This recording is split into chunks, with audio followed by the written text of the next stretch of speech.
আল্লাহ পাক প্রত্যেকটি মাসকে সম্মান দিয়েছে। প্রত্যেকটি মাস আল্লাহ পাকের কাছে অনেক গুরুত্ব। আপনি দেখবেন একটি বিষয়, যখন আপনি এই খুতবাগুলো যখন পড়বেন, খুতবার প্রত্যেকটি মাসের যে আরবি খুতবাগুলো আছে, প্রত্যেকটা আরবি খুতবা আল্লাহ পাকের কাছে অত্যন্ত প্রিয় এবং অত্যন্ত গ্রহণযোগ্য ছিল এবং বিশ্বনবী সাল্লাল্লাহু আলাইহি ওয়াসাল্লামের কাছেও গ্রহণযোগ্য ছিল। এবং আল্লাহ পাক রব্বুল আলামিন প্রত্যেকটা মাসকে সম্মান দিয়েছে। বিশ্বনবী সাল্লাল্লাহু আলাইহি ওয়াসাল্লাম প্রত্যেকটা মাসকে গুরুত্ব দিয়েছে। কাজেই আমরা এখানে যারা উপস্থিত হয়েছি, আমাদের উচিত হবে প্রত্যেকটি মাসকে গুরুত্ব দেওয়া, প্রত্যেকটি মাসকে সম্মান দেওয়া, প্রত্যেকটি মাসের আরবি হিসাব অনুযায়ী আমাদের চলা উচিত। কথা বলেন ঠিক কিনা? কিন্তু আমাদের মধ্যে এই আরবি মাসের হিসাবগুলো, মানে আরবি মাসের হিসাবের সঠিক যেটা হিসাব, এই সঠিক হিসাবটা আমাদের মধ্যে নাই। আমাদের মধ্যে আছে বাংলার হিসাব, এরপরে ইংরেজি মাসের হিসাব আছে, আজকে ইংরেজি মাসের কয় তারিখ, ইংরেজি মাসের নাম কি, এগুলোর হিসাব আমাদের কাছে আছে। কিন্তু আসলে বিষয়টা হলো এগুলো কিন্তু আমাদের জন্য জরুরি নয়। আমাদের জন্য জরুরি ছিল ইসলাম ইতিহাস অনুযায়ী আরবি মাসের তারিখগুলো জেনে রাখা, আরবি মাসগুলোর নাম মুখস্থ রাখা, এগুলো আমাদের জন্য জরুরি। কিন্তু এগুলোকে আমরা কি জরুরি মনে করি? জরুরি মনে করি নাকি? না, এগুলোকে আমরা জরুরি মনে করি না। সুতরাং যে আজকে 10ই মুহররম, এই 10ই মুহররমে আমাদের আদি পিতা, আচ্ছা বলেন তো, মুসলমানদের বাবা কয়জন? মুসলমানদের বাবা 3 জন। জোরে বলেন কয়জন? 3 জন। আমাদের আদি পিতা হযরত আদম আলাইহিস সালাতু ওয়াস সালাম। কথা বলেন ঠিক কিনা? আমরা ওনাকে পিতা হিসেবে মানি কিনা? ঠিক আছে, আমরা তো অনেক সময় বলি যে আমরা আদমের সন্তান, বলি কিনা? তা আমরা যদি আদমের সন্তান হয়ে থাকি, তাহলে আমাদের আদি পিতার নাম হলো হযরত আদম আলাইহিস সালাতু ওয়াস সালাম। দ্বিতীয়ত হচ্ছে জাতির পিতা ইব্রাহিম আলাইহিস সালাতু ওয়াস সালাম। তিনি হলেন কি জাতির আব্বা। জাতির আব্বাকে ইব্রাহিম আলাইহিস সালাতু ওয়াস সালাম। তৃতীয়টি হলো যিনি আমাদেরকে জন্ম দিয়েছেন, আমাদের রক্তের বাপ, হ্যাঁ, আমাদের রক্তের সম্পর্কে যিনি আমাদেরকে জন্ম দিয়েছেন, তিনি আমাদের হলেন জন্মদাতা পিতা। এই হলো মুসলমানদের বাবা কয়জন? 3 জন। এখন আসুন, এই 10ই মুহররমে হযরত আদম আলাইহিস সালাতু ওয়াস সালাম, আমাদের আদি পিতা আদম আলাইহিস সালাতু ওয়াস সালাম এবং আম্মা জান হাওয়া আলাইহিস সালাতু ওয়াস সালাম পৃথিবীতে যখন নেমে আসলেন, তখন দুইজন দুই প্রান্তে এবং মহান রব্বে কারিমের কাছে ফরিয়াদ করলেন, দোয়া করতে শুরু করলেন। রব্বানা যালামনা আনফুসানা ওয়া ইল্লাম তাগফির লানা ওয়া তারহামনা লানাকুনান্না মিনাল খাসিরিন। যে দোয়াটি আমরা অনেক সময় মুনাজাতের মধ্যে বলে থাকি, হে আল্লাহ, আমি নিজের প্রতি জুলুম করেছি, হে আল্লাহ, আমি বড় জালেম হয়ে গেছি, হে আল্লাহ, আপনি আমাকে ক্ষমা করে দেন। মহান রব্বে কারিমের কাছে এই দোয়া করে তিনি ক্ষমা চেয়েছেন এবং এই 10ই মুহররমে আল্লাহ পাক রব্বুল আলামিন তাদেরকে কি করে দিয়েছেন? ক্ষমা করে দিয়েছেন। তাই আজকের দিনটা হচ্ছে ক্ষমার দিন। বলি সুবহানাল্লাহ। আজকের দিনটা হচ্ছে ক্ষমার দিন। সুতরাং আজকের দিনের মধ্যে যে আমরা এখানে উপস্থিত হতে পেরেছি, আল্লাহ পাকের কাছে আমরা ক্ষমা চাবো। আল্লাহ পাক অসংখ্য নবী রাসূলদেরকে ক্ষমা করে দিয়েছেন, অসংখ্য সাহাবায়ে কিরামদের আমল কবুল করেছেন এই দিনে। কাজেই আমরা এই দিনে আমল করবো এবং আল্লাহ পাকের কাছে আমরা কি চাবো? ক্ষমা চাবো। এরপরে যেটা বলা হয়েছে 10ই মুহররমে সাইয়্যিদিনা নূহ আলাইহিস সালাতু ওয়াস সালাম, যিনি 950 বছর তিনি উম্মতের হেদায়েতের জন্য কাজ করেছেন, উম্মতের জন্য ইসলামের দাওয়াত দিয়েছেন। কত বছর? 950 বছর। এরপরও উম্মত হেদায়েতের পথে আসে নাই। কিন্তু তিনি উম্মতের হেদায়েতের জন্য তিনি কাঁদতে কাঁদতে তার 2 চোখ হয়ে গিয়েছিল, অন্ধ হয়ে গিয়েছিল। এরপরেও মানুষ তার দাওয়াত গ্রহণ করেন নাই। এখন আমরা অনেকে মাঝে মধ্যে বলি যে হুজুর কি বয়ান করে, হুজুরের বয়ানের কাজ হয় না কেন? কথা বলেন ঠিক কিনা? আসলে আপনি একটি বিষয় লক্ষ্য করেন, হযরত নূহ আলাইহিস সালাতু ওয়াস সালাম যদি 950 বছর ইসলামের দাওয়াত দিতে পারেন, আর আমাদের বয়স কত? আমার বয়স 40, 35, 30 মনে করেন। এই এতটুকু সময়ের মধ্যে কি কাজ হবে? এটা কি স্বাভাবিক? হয়তো বা আল্লাহ পাক রব্বুল আলামিন আমাদের এই বয়ানের মাধ্যমে পরীক্ষা নিতেছে, এটাও কিন্তু হতে পারে। সুতরাং এখানে ধৈর্যের পরিচয় দিতে হবে, ধৈর্যের পরিচয় আমাদেরকে দিয়ে সামনের পথ চলতে হবে। আলোচনা করতে থাকবো। মানুষের যখন অন্তরে লাগবে, যখন হিদায়াতের জন্য মহান রব্বুল কারীম কবুল করবেন, তখন আপনি হিদায়াতের পথে আসবেন। দেখুন, ইতিপূর্বে আলোচনার মধ্যে অনেক সময় কিন্তু নামাজের কথা বলা হয়েছে কিনা বলেন? হয়েছে। আমার এই নামাজের কথা শোনার পরে অনেকেই নামাজ ধরেছেন, আবার অনেকে ধরেন নাই, আবার অনেকে ছেড়েও দিয়েছেন, আবার অনেকে নামাজ ধরেছেন। তবে হয়তো আল্লাহ পাক রব্বুল আলামিন যারা নামাজ ধরেছেন তাদেরকে হয়তো কবুল করেছেন, আর এখন যারা ধরেন হয়তো তাদেরকে পরীক্ষার মধ্যে রাখছেন। মানুষের সামনে চলার পথ দুইটা, যেটা বলেন কয়টা?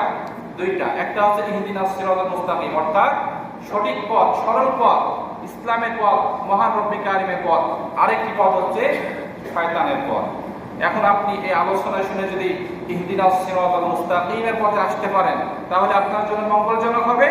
আর যদি আপনি শয়তানের পথে যদি যান, তাহলে আপনার জন্য অমঙ্গলজনক হবে। তবে আমরা এই আলোচনা শুনে এই আলোচনা অনুযায়ী আমাদের প্রত্যেকের বাস্তব জীবনে আমল করার জন্য চেষ্টা করব, সকলে পড়ি ইনশাআল্লাহ।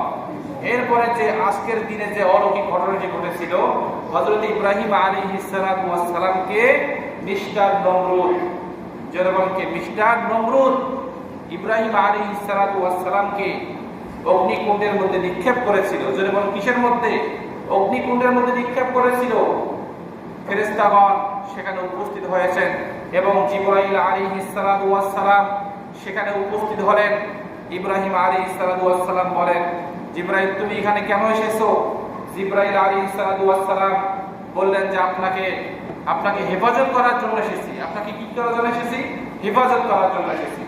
সাইয়েদ ইব্রাহিম আলাইহিস সালাম বলেন যে আমাকে হেফাজত করতে এসেছো, যিনি তোমাকে পাঠিয়েছেন, আমি সেই মহান রবের জন্য আগুনের মধ্যে ঝাঁপ দিয়েছি, সেই মহান রবের জন্য কষ্ট করতেছি। আমি দুনিয়ার কোনো মানুষের জন্য আগুনের মধ্যে নামি নাই, আমি তোমার জন্য আগুনের মধ্যে নামি নাই। সুতরাং আমি যে আল্লাহর জন্য আগুনের মধ্যে ঝাঁপ দিয়েছি, নেমেছি, সেই মহান রব সবকিছু দেখতেছে, তোমাকে হেফাজত করতে হবে না।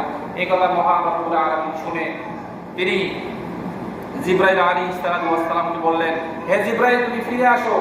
এরপরে মহান আল্লাহ রাব্বুল আলামিন বললেন, কুলনা ইয়া নারু কুনি বারদান ওয়া সালামান আলা ইব্রাহিম, তুমি আসো, আমি আমার পয়গম্বর সাইয়্যিদনা ইব্রাহিম আলাইহিস সালামের জন্য একটি সুসংবাদের ব্যবস্থা করতেছি।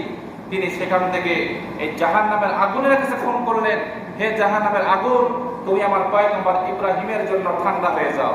সুবহানাল্লাহ। সেই ঘটনা ঘটেছে কোনদিন? আজকের এই দিনে 10ই মুহররমে। বলি সুবহানাল্লাহ। এজন্য আজকের দিনটা হচ্ছে দোয়া কবুলের দিন, আজকের দিনটা হচ্ছে ইবাদতের দিন, ক্ষমা পাওয়ার দিন। কাজেই আমরা আজকে যারা এখানে উপস্থিত হয়েছি, আমরা প্রত্যেকে ইবাদত করব এবং পাশাপাশি আমরা ক্ষমা চাবো কার কাছে? একমাত্র মহান রব্বুল কারীমের কাছে আমরা সকলেই ক্ষমা চাবো। এরপরে যেটা হয়েছিল, হযরত মূসা আলাইহিস সালামকে ফিরআউন খুব জ্বালিয়েছে। কথা বলে ঠিক কিনা? মূসা আলাইহিস সালামকে ফিরআউন খুব জ্বালিয়েছেন এবং এই ফিরআউন হযরত মূসা আলাইহিস সালামকে একটা দৌড়ানি দিয়েছিল। এই দৌড়ানির কারণে হযরত মূসা আলাইহিস সালাম নীল নদ দিয়ে পার হয়ে গিয়েছেন এবং ফিরআউন চিন্তা করলেন যে মূসা তো এই পাশে গিয়েছে, সুতরাং আমিও এই পাশে যাব। আর ফিরআউন কিন্তু নিজেকে খোদা বলে দাবি করে, এটা আপনারা সকলেই কম বেশি জানেন। আনা রব্বুকুমুল আ'লা, আমি বড় খোদা, আমি বড় প্রভু, আমি তোমাদেরকে সৃষ্টি করেছি। বলি নাউযুবিল্লাহ। এখন চিন্তা করেন যে মূসাকে এই পাশে একটা দৌড়ানি দিলাম, মূসা তো এই পাশে গিয়েছে, নীল নদ পার হয়ে গিয়েছে, এখন আমিও এই পাশে যাই। যখন এই নীল নদের মধ্যে পা দিয়েছে, সঙ্গে সঙ্গে ফিরআউন কি হয়ে গেছে? ডুবে গেছে। সেখানে কাদা মাটি খেয়ে সে যখন গড়গড়ানি যখন শুরু হয়ে গেল, তখন আল্লাহকে বলে, আল্লাহ আমাকে বাঁচাও, তুমি রব, এটা আমি স্বীকার করি। কিন্তু আল্লাহ তাআলা বলে যে আমি তোমাকে ক্ষমা করবো, কিন্তু তোমার এখন গড়গড়ানি এসেছে, এখন তুমি আমার কাছে ক্ষমা চাও, এখন আর কোনো ক্ষমা পাওয়ার কোনো সুযোগ নাই। হযরত মূসা আলাইহিস সালামকে ওই বিপদ থেকে কি করে দিয়েছেন? আল্লাহ তাআলা বাঁচিয়ে দিয়েছেন এই 10ই মুহররমে। আসলে এরপরে যেটা হয়েছিল, হযরত আইয়ুব আলাইহিস সালাম এই 10ই মুহররমে রোগ থেকে মুক্তি পেয়েছেন। এরপরে যেটা বলা হয়েছে, ইউনূস আলাইহিস সালাম যিনি মাছের পেটে গিয়েছিলেন এই 10ই মুহররমে, এবং ইউনূস আলাইহিস সালামকে মাছের পেট থেকে হেফাজত করেছেন আল্লাহ তাআলা এই 10ই মুহররমে। এরপরে যেটা বলা হয়েছে যে হযরত ইয়াকুব আলাইহিস সালাতু ওয়াস সালাম, এরপরে যেটা বলা হয়েছে সেটা হলো হযরত ইয়াকুব আলাইহিস সালাতু ওয়াস সালাম তিনি 18 বছর রোগে আক্রান্ত ছিলেন। যেরকম কিসে আক্রান্ত ছিলেন, যেটা আজকে ফজরের নামাজের সময় বললাম। তিনি 18 বছর রোগে আক্রান্ত থাকার পরেও তিনি মহান রব্বে কারিমের কাছে কখনো অভিযোগ দায়ের করেন না, কখনো অভিযোগ করেন না, আল্লাহ আপনি আমাকে এত বছর অসুস্থ করে রাখলেন, আমার স্ত্রী সন্তান ধন সম্পদগুলো সবকিছু হারিয়ে গিয়েছে, কেন আমাকে এত দিন ধরে আপনি অসুস্থতার মধ্যে ফেলা রাখলেন? এরকম কথা তিনি কখনো বলেছেন? কখনো বলেন। বরঞ্চ তিনি বলেছেন রব্বি আন্নি মাসসানিয়াদ দুররু ওয়া আনতা আরহামুর রাহিমিন। হে আল্লাহ, তুমি আমাকে রোগের মধ্যে আক্রান্ত করেছো, তুমি তো বড় দয়ালু, তুমি ছাড়া আমাকে আর কেউ সুস্থতার নিয়ামত দান করতে পারে না। কিন্তু তিনি এই কথা বলেন নাই আপনি আমাকে কেন অসুস্থ করলেন এতদিন। 3 মাস অসুস্থ করে রাখতে পারতেন, 5 মাস পারতেন, 1 বছর পারতেন, এরকম অভিযোগ কখনো করেন নাই। আর আমাদের বেলা কি হয়, আমরা দেখেন আমাদের যদি 1 সপ্তাহ যদি আমার শরীর জ্বর থাকে, যে আল্লাহ শুধু আমাকে দেখে আর কেউ দেখে না, এগুলো বলি কিনা বলেন? অনেক সময় বলে থাকি, কিন্তু আসলে এগুলো বলা ঠিক নয়। জ্বর এটা হচ্ছে একটা আল্লাহ রাসূলের সুন্নাত। আল্লাহ রাসূলের কি হয়েছিল? জ্বর হয়েছিল। সুতরাং জ্বর হবে, শরীর ব্যথা হবে, মাথা ব্যথা হবে, এগুলোতে হতাশ হওয়ার কিছু নাই। তিনি আমাদেরকে হয়তোবা এই রোগের মাধ্যমে পরীক্ষাও নিতে পারেন। রোগের মাধ্যমে কি নিতে পারেন? পরীক্ষা নিতে পারেন। সুতরাং আমাদের যখন রোগ হবে তখন আমাদের যেটা করণীয়, যেটা কর্তব্য, সেটা হলো বেশি বেশি আল্লাহ পাকের এই জ্বর হওয়ার কারণে আরো শুকরিয়া আদায় করা। আমার যদি শরীর ব্যথা হয় আমি শুকরিয়া আদায় করব, হয়তোবা এটা আমার জন্য মঙ্গলজনক ছিল। বান্দার জন্য যেটা মঙ্গলজনক আল্লাহ তাআলা সেটাই বান্দাদের জন্য কবুল করে থাকেন। সুতরাং অসুস্থতা, সুস্থতা সকল ক্ষেত্রে আমরা মহান রব্বে কারিমের কাছে আমরা শুকরিয়া আদায় করব, শুকরিয়া জ্ঞাপন করব যে মহান আমাদেরকে অসুস্থ করেন, যে মহান আল্লাহ আমাদেরকে সুস্থতার মধ্যেও রাখেন।